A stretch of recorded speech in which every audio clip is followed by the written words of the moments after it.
નમસ્કાર, સ્વાગત છે તમારું અમારી ચેનલમાં। આજે આપણે વાત કરીશું એક એવી સત્ય ઘટના વિશે જે આપણું હૈયું કંપાવી દેશે। તો થોડો સમય કાઢીને અંત સુધી જરૂર સાંભળજો। તો ચાલો શરૂ કરીએ આજની કહાની। ફેબ્રુઆરી 2007નો સમયગાળો। વડોદરાથી 50 કિલોમીટર દૂર આવેલું 30,000ની વસ્તી ધરાવતું એક નગર, જ્યાં 80 વર્ષના વૃદ્ધ સ્થાનિક ડૉક્ટરો પાસે કેન્સરની સારવાર કરાવી રહ્યા હતા। પરંતુ કેન્સર જેવી બીમારીનો ઈલાજ સ્થાનિક તબીબોના ગજા બહારની વાત હોવાથી ફેમિલી ડૉક્ટરે વૃદ્ધને ચેન્નઈની પ્રસિદ્ધ અડિયાર કેન્સર હોસ્પિટલમાં ઈલાજ માટે જવા સલાહ આપી। વૃદ્ધની સારવાર માટે ડૉક્ટર દ્વારા તમામ ગોઠવણી અહીંથી જ ફોન કરીને કરી આપવામાં આવી। 1 મહિનો ચેન્નઈ રહી અને સારવાર કરાવવાની હતી, જેથી 2 પુત્રોમાંથી કોઈ પણ 1 મહિનો સાથે જઈ અને રહી શકે તેમ ના હોવાથી તે વૃદ્ધ પોતાની 75 વર્ષની પત્નીને સાથે લઈને ચેન્નઈ સારવાર કરાવવા માટે નીકળ્યા। ચેન્નઈ ટ્રેન પહોંચતા જ 5 કલાક મોડી પડી અને રાત્રે 9 વાગે ચેન્નઈ ઉતરી અને વૃદ્ધ દંપતી રિક્ષા દ્વારા કેન્સર હોસ્પિટલ પહોંચ્યું। રિક્ષાથી રાત્રે 10 વાગ્યા પછી હોસ્પિટલના કેમ્પસમાં પહોંચેલા વૃદ્ધાએ પૈસા ચૂકવી અને પતિને નીચે ઉતરો હવે તેમ કહ્યું, ત્યારે જોયું કે પતિનો દેહ નિશ્ચેત છે અને કોઈ જવાબ નથી આપી રહ્યો। વૃદ્ધા ગભરાયા અને દોડીને હોસ્પિટલમાં ગયા। ચેન્નઈમાં ભાષાની ભારે તકલીફ પડી, પણ વૃદ્ધાના ઈશારાઓથી ચેન્નઈના ડૉક્ટરો કંઈક સમજ્યા અને બહાર આવીને વૃદ્ધને ચકાસી અને જણાવ્યું કે તેઓનો દેહાંત થઈ ચૂક્યો છે। વૃદ્ધના મૃતદેહને રિક્ષામાંથી ઉતારી અને સ્ટ્રેચર ઉપર મૂકી દેવામાં આવ્યો। હોસ્પિટલમાં દર્દીને દાખલ કરી શકાય, પણ મૃતદેહને નહીં, એટલે હોસ્પિટલના કેમ્પસમાં જ સ્ટ્રેચર ઉપર મૃતદેહ મૂકી રાખવામાં આવ્યો। રાત્રે 10 વાગ્યા પછીનો સમય હતો। હોસ્પિટલનું ચોગાન પણ સુમસામ હતું અને 75 વર્ષના વૃદ્ધા ઘરથી 1800 કિલોમીટર દૂર પતિના મૃતદેહ સાથે અજાણ્યા મહાનગરમાં એકલી હતી, જ્યાં કોઈ તેની ભાષા સમજતું ના હતું કે તે કોઈની ભાષા સમજી નહોતી શકતી। દરમિયાન માઠા સમાચાર આપવા વૃદ્ધાએ ઘરે દીકરાને ફોન જોડ્યો। ઘરે અમંગળના સમાચાર મળતા જ પરિવારજનો ભાંગી પડ્યા, પણ તેથી વધુ દુઃખ હતું કે ઘરથી આટલા દૂર પિતાના મૃતદેહ સાથે માતા એકલી તો હવે કરવું શું? સંબંધી અને આડોશ-પાડોશમાં સમાચાર વહેતા થયા અને લોકો એકત્રિત થવા લાગ્યા।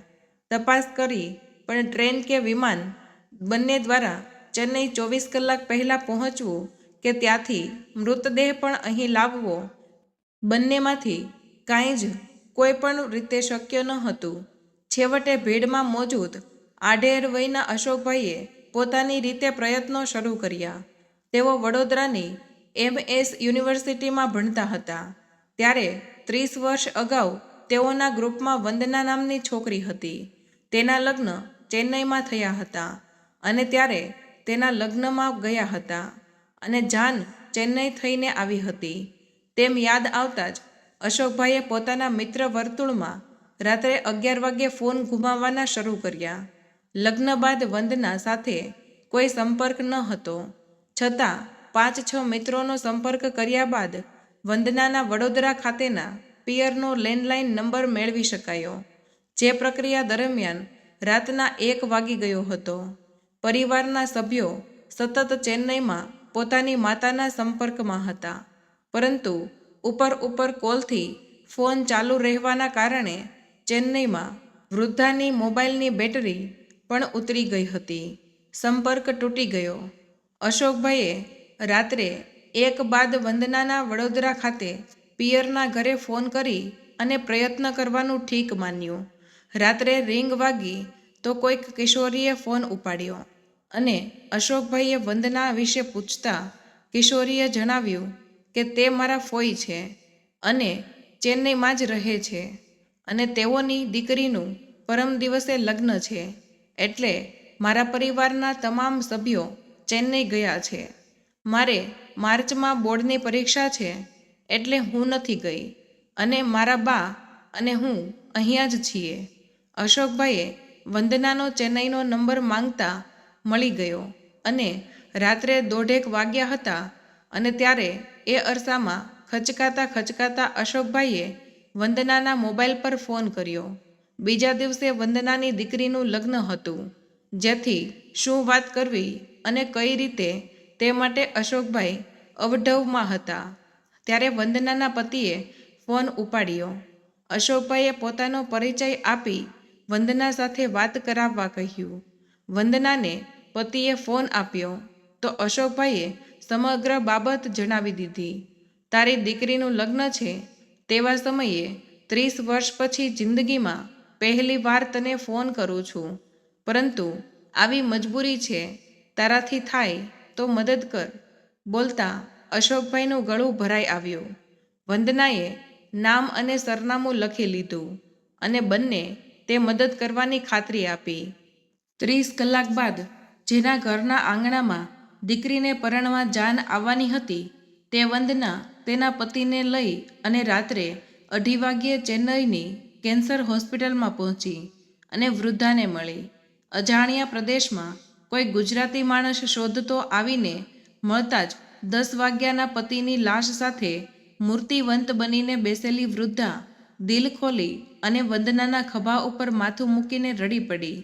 તે દરમિયાન વંદનાના પતિએ હોસ્પિટલના જવાબદારો સાથે વાત કરી અને મૃતદેહને કોલ્ડ સ્ટોરેજમાં મુકાવવાની વ્યવસ્થા કરી અને મૃતક વૃદ્ધાના પરિવાર સાથે પરામર્શ કરી અને મૃતદેહને ચેન્નઈમાં જ અંત્યેષ્ટિ કરવાની વાત નક્કી કરી.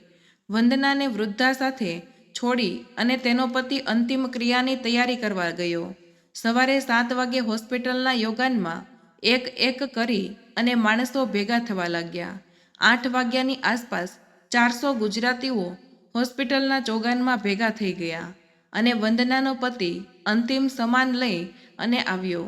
જરૂરી વિધિ પતાવી ચેન્નઈમાં 400 ગુજરાતીઓ એક અજાણ્યા ગુજરાતીનો મૃતદેહ લઈને રામ નામનો જાપ કરી સ્મશાન પહોંચ્યા અને મૃતદેહને પંચમહાભૂતમાં વિલીન કર્યો. વંદનાએ વૃદ્ધાને પોતાને ત્યાં લઈ જઈ થોડા સ્વસ્થ કર્યા અને ચેન્નઈથી વડોદરા આવવા ટ્રેનમાં રવાના કરવાની વિધિ પતાવી અને બીજે દિવસે જ્યાં દીકરીની જાન આવવાની હતી અને લગ્નમાં મોસાળું કરવા આવેલા ભાઈને મોસાળું કરવાની જવાબદારી બીજા નિભાવી લેશે, તું માજીને ઘરે પહોંચાડવાનું કામ કર કહી અને માજી સાથે જ ટ્રેનમાં વડોદરા રવાના કર્યો.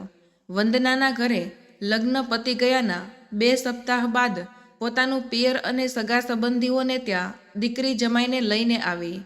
ગુજરાતમાં કુળદેવીના મંદિરે ખાતે નવપરિણીત યુગલને પગે પણ લગાડવાના હતા.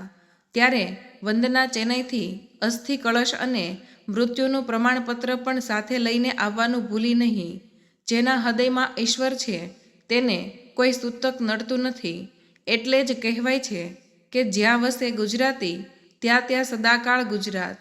મિત્રો, આજની કહાની તમને કેવી લાગી કમેન્ટમાં જરૂર જણાવજો અને પસંદ આવી હોય તો વિડીયોને લાઈક અને શેર જરૂર કરજો અને ચેનલ પર નવા હોય તો ચેનલને સબસ્ક્રાઈબ કરી દેજો. મળીએ એક નવા વિડીયોમાં. ત્યાં સુધી બધાને જય શ્રી કૃષ્ણ. ધન્યવાદ.